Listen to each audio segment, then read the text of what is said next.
Hello all, welcome back to my channel Harsh's Way. I'm Harsha Kapse. I hope you all are doing well. After a long time I'm posting this video as I was busy with my newborn kid, so I couldn't make it possible to connect with you all. But now I'm back with some interesting content about Canada and kind of my experiences living in Canada. So without wasting time, let's get started with today's video. So today I will be including more on houses in Canada, like what kind of precautions we have to take while living in a rented or owned house in Canada. So if we talk about Indian houses, those are made up of cement and bricks. But if we talk about the Canadian houses, those are made up of wood. There is a kind of reason behind that. That wood is readily available, it's affordable, it's quick to build. Most importantly, it will give a cozy and warm appearances in cold weather conditions. So that is the reason why people prefer to build the wooden houses here in Canada. But while living in wooden houses, we have to make sure that the property is safe and it meets all the necessary safety standards. So what kind of safety precautions we have to take while living in wooden houses, we are going to look into that in today's video.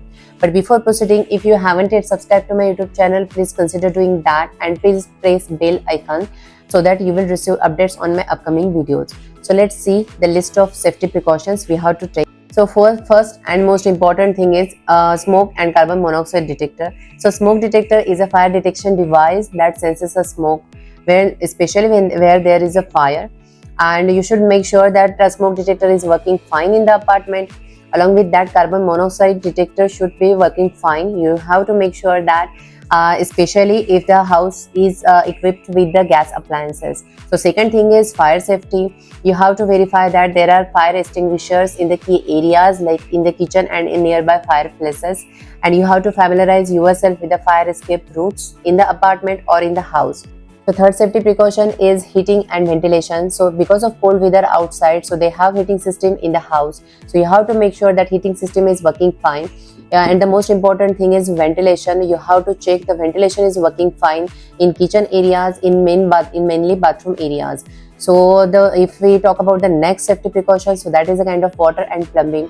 So you have to check for any signs of water leakage in the basement, in bathroom or under sinks to avoid any kind of damage because of water to the wooden house. And even along with that, if your house is equipped with the boilers for water heating, you have to make sure that boiler water heater is working fine. So the next is all windows and doors.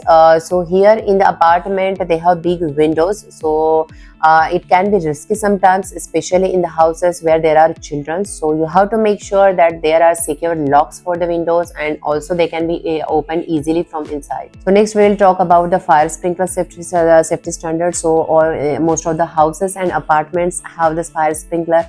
It's a kind of fire extinguisher which gets activated automatically if it detects a high temperature from the fire.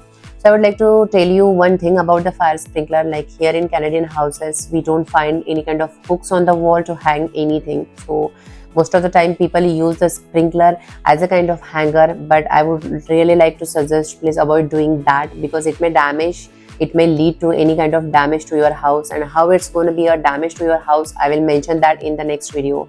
So for now we will move towards the next safety standards, which is a pest control.